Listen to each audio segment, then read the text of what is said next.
اس وقت تک حضور میرے بدن میں نہیں تھے، محمد رسول اللہ صلی اللہ علیہ وسلم بدن میں نہیں آئے تھے۔ اس وقت یہ کیفیت ہوتی تھی کہ میں ڈول بھی لے جاتی تھی، رسی بھی ساتھ لے جاتی تھی، ڈول کے ساتھ رسی باندھ کر کنواں میں لٹکاتے، وہاں سے پانی لاتے، پھر اپنے مشکلے برتن میں ڈال دی۔ تو تمام عرب کی عورتیں یہ ایسے کرتی تھی کہ پانی استعمال کرنا ہو تو پانی لے آتی تھی بھر کر۔ اما آمنہ فرماتی ہیں کہ جس وقت یہ لال میرے بدن میں آیا، محمد رسول اللہ صلی اللہ علیہ وسلم اما آمنہ کے بدن میں آئے، تو اما آمنہ فرماتی ہے کہ جب میں پانی بھرنے کے لیے جایا کرتی تھی تو اب دستور چینج ہو گیا، معمول چینج ہو گیا، حالات بدل گئے کہ جب دوسری عورتیں میرے سے پہلے جو جایا کرتی تھی وہ رسی کے ساتھ ڈول باندھ کر پھر پانی بھرتی تھی، جب میں جاتی میری باری آتی میں قریب ہوتی تو خود بخود وہ کنویں سے پانی اوپر منڈیر کی طرف آ جاتا، مجھے رسی باندھنے کی ضرورت نہ پڑتی، ڈول لٹکانے کی ضرورت نہ پڑتی، پانی خود بخود کنویں سے اوپر منڈیر پر آ جاتا، میں پانی بھر لیتی، میرے ساتھ جو سہیلیاں ہوتی وہ بھی پانی بھر لیتی، میں آ جاتی۔ اما آمنہ فرماتی ہیں کہ یہ قصہ چلتا رہا، القصہ کے تمام عورتوں نے یہ ایک مشورہ طے کر لیا، یہ بات طے کر لی کہ پانی اس وقت بھریں گے جب آمنہ آئیں گی، تاکہ رسی کھینچنے میں بھی تکلیف نہیں ہوگی، دقت بھی نہیں ہوگی، پانی جیسے اوپر آئے گا پانی بھر لیں گی۔ اور پھر عورتوں میں کوئی بات بھی ہو وہ چھپتی نہیں ہے، کوئی بھی بات ہو، اتنے راز کی بات کیوں نہ بتا دو، عورت جان نہیں چھپ سکتی، وہ نہ کہتے کہتے بھی کہنے دے گی میں تجھے بتا رہی ہوں، انہیں آگے بتانی نہیں ہے۔ اب عورتوں میں ایک چیز ہوئی شروع ہو گئی کہ عجیب بات ہے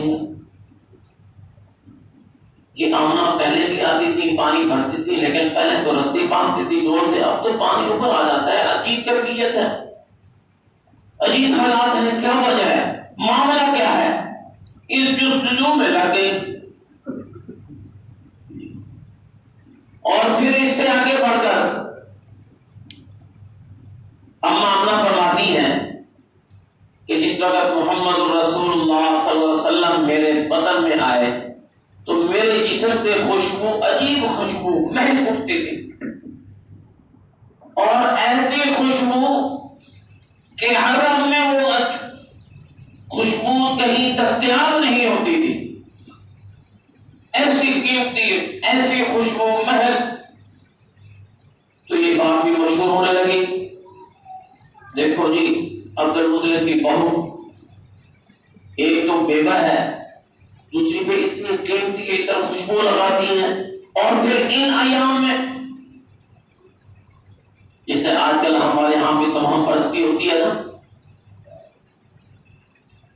کہ عورتیں جب حمل سے ہو جائیں تو ہمارے ہاں بھی عجیب عجیب ذہن میں سوال پیدا ہوتے ہیں، جی اب ڈر لگے گا، اب یہ کر لو، طویل گلے میں باندھ لو، گلے میں لٹکا لو، یہ کر لو، وہ کر لو، یہ تمام پرستی اس وقت بھی تھی۔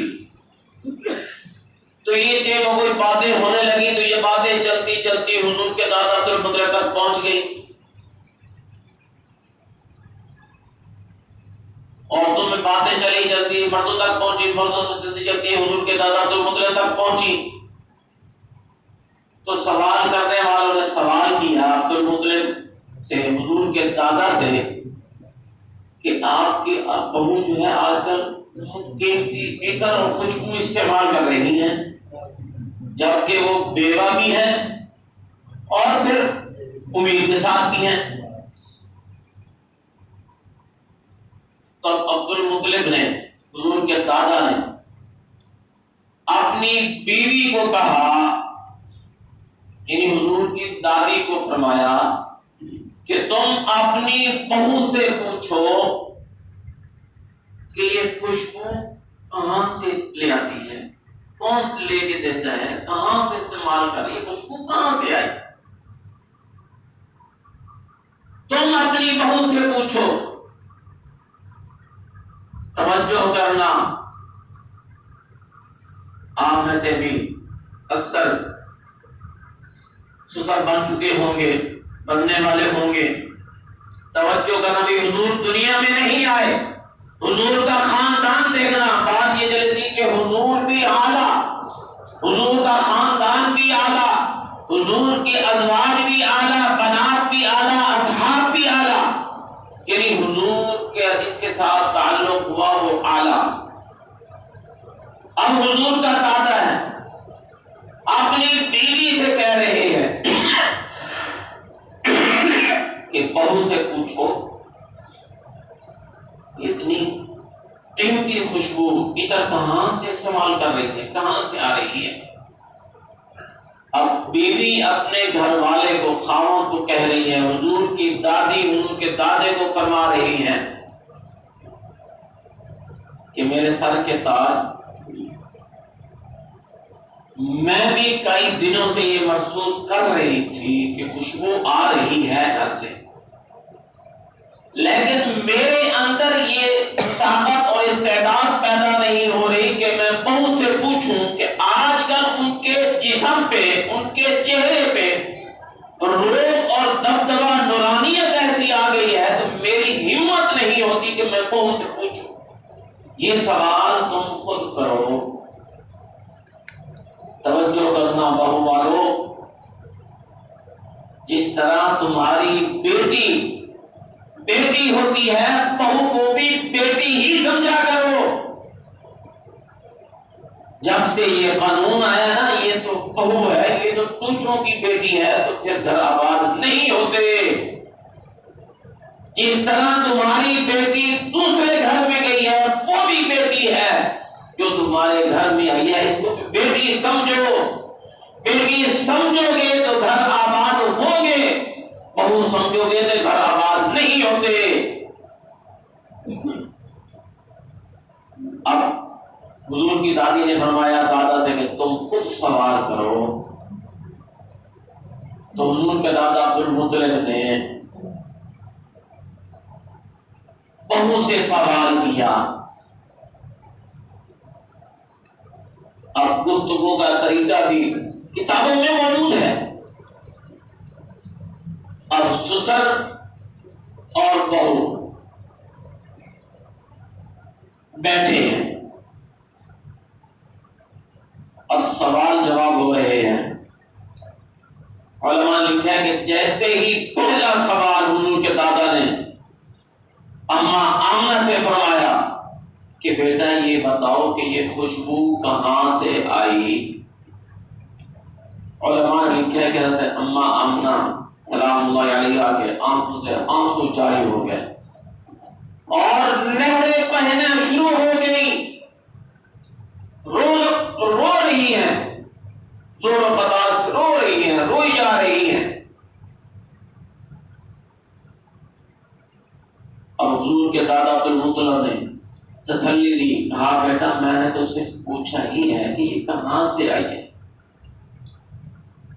اور یہ سوال بہت بڑا سوال ہے،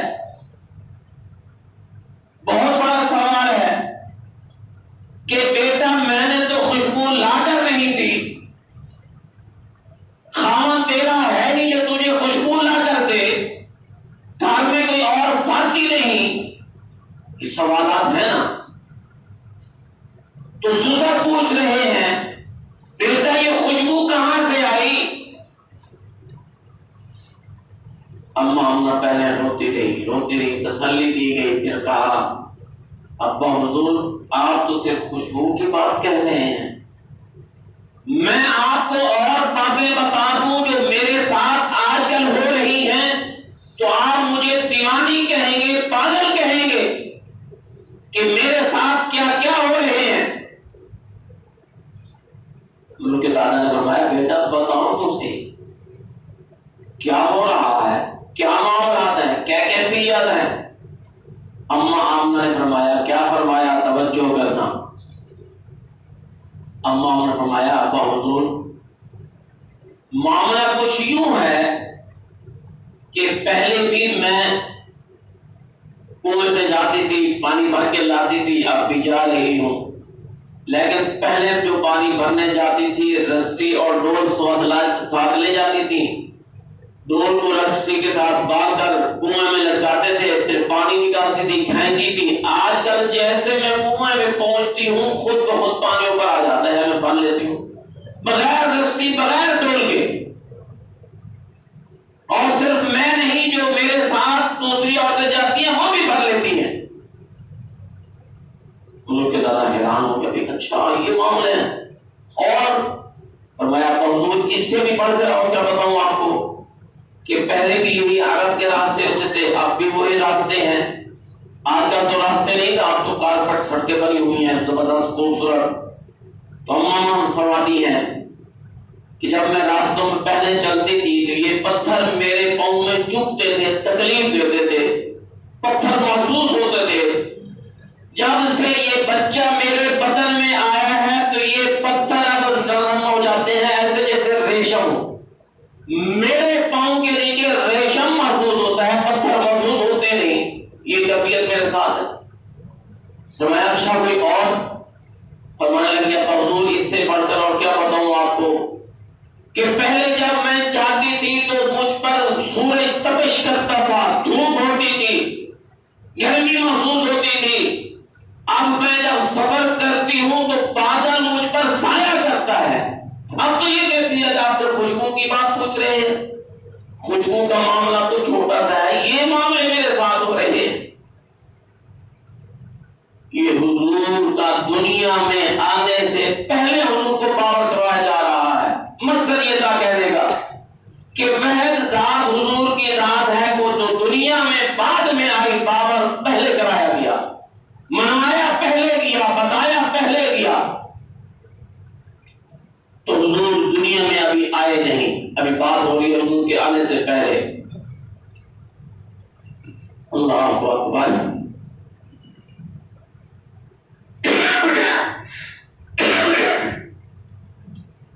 تو حضور ابھی ماں کے پیٹ میں ہیں، یہ حالات ہو رہے ہیں۔ اس سے پہلے کا تذکرہ کر دوں، حضور کی ولادت سے پہلے مکہ پر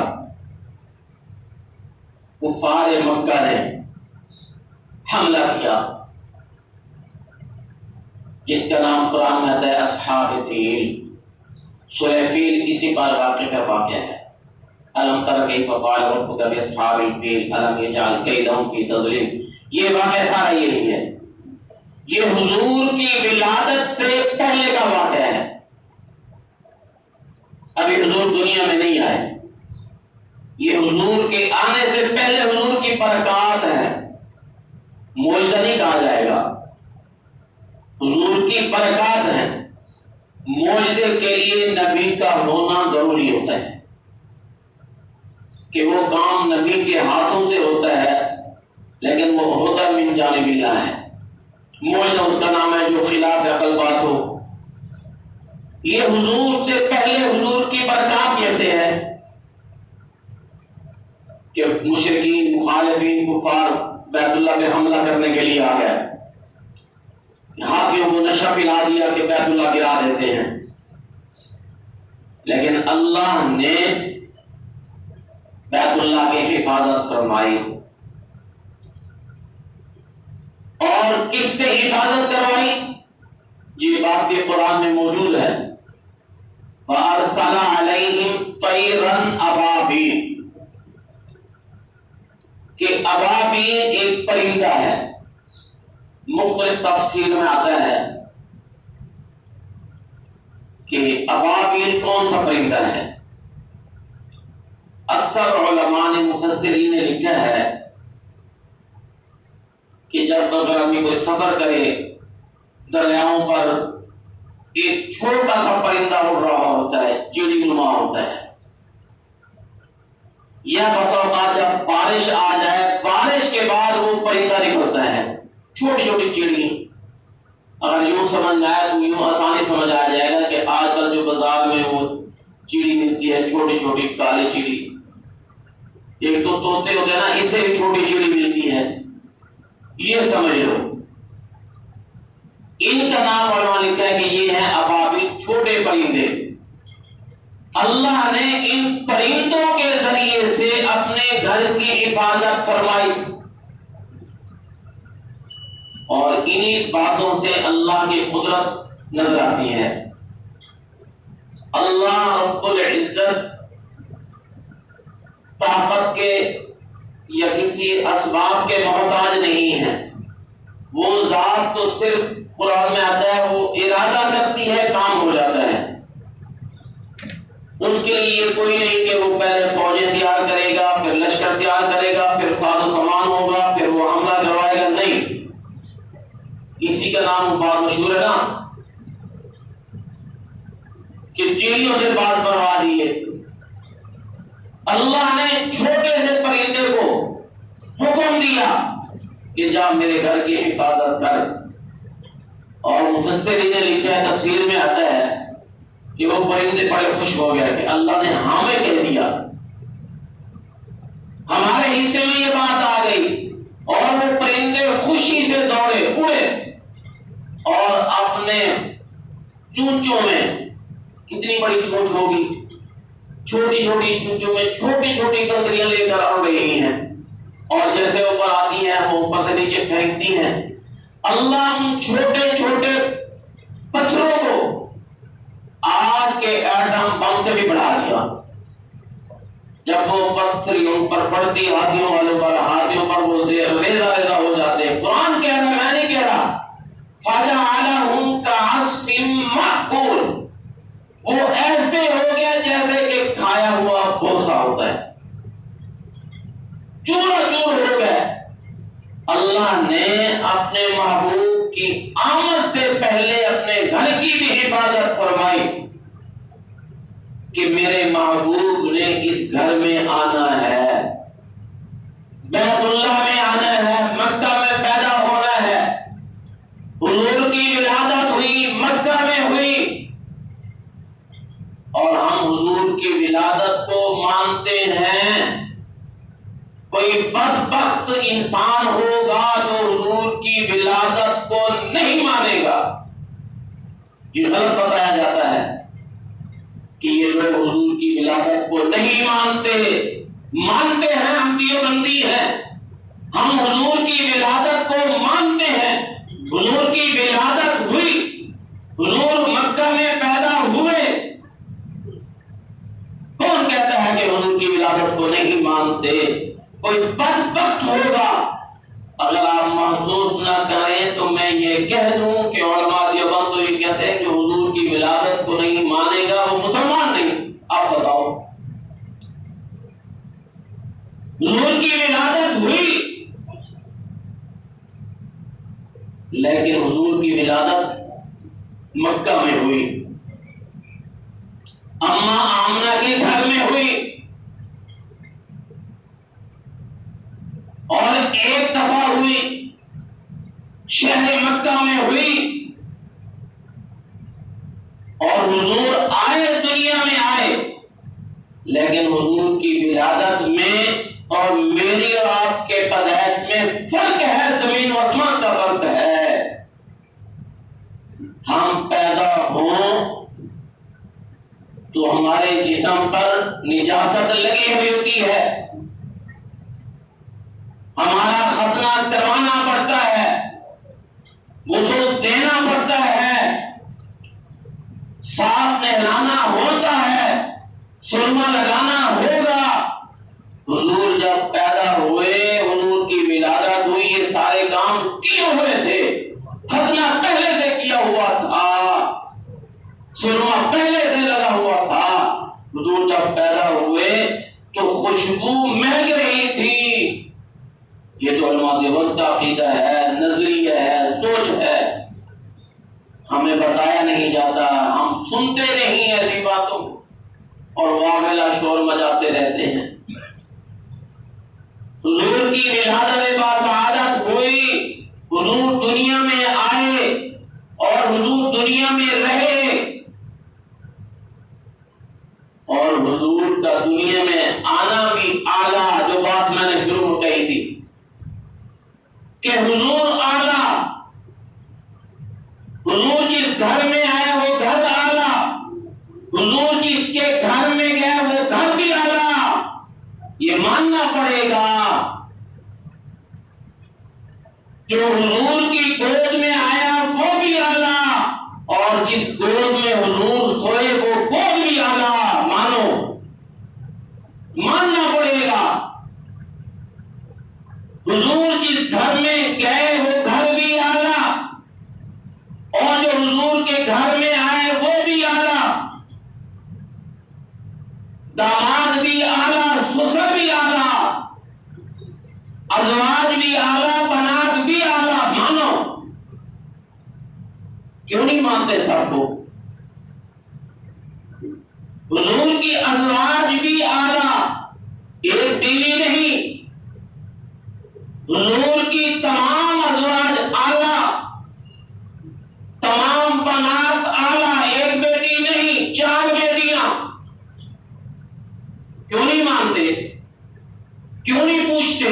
کیوں نہیں بتاتے کہ حضور کی ایک بیٹی نہیں 4 بیٹی، چاروں اعلیٰ، اور حضور کے 4 داماد بنے 3، 2 بیٹیاں تو ایک داماد کے ہاں آئیں، داماد بھی اعلیٰ،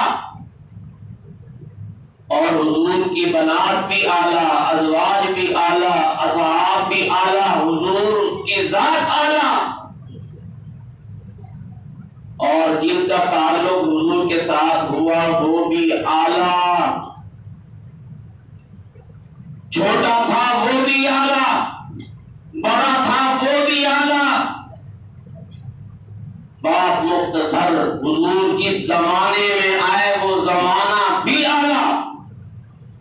یہ علماء دیوبند کا عقیدہ بیان کر رہا ہوں، نظریہ سوچ بیان کر رہا ہوں کہ حضور جس زمانے میں آئے وہ زمانہ بھی اعلیٰ ہو گیا۔ حضور نے خود فرمایا کہ مجھ سے پہلے جو زمانہ تھا اس کا نام زمانہ جہلیت تھا، جہلیت ہی جہلیت۔ جس زمانے میں حضور دنیا میں تشریف لے آئے، خیرکم خیرکم لأہلی، حضور کے الفاظ۔ دوسری جگہ فرمایا کہ جس زمانے میں میں آیا وہ زمانہ بہترین زمانوں میں سے بہترین زمانہ ہے۔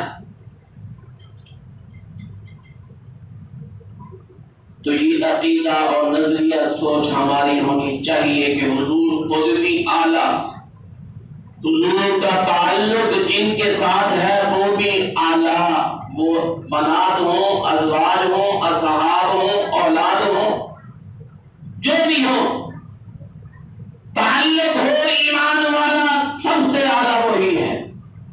اللہ ہمیں نیک اعمال کرنے کی توفیق عطا فرمائے۔ وآخر دعوانا الحمدللہ رب العالمین۔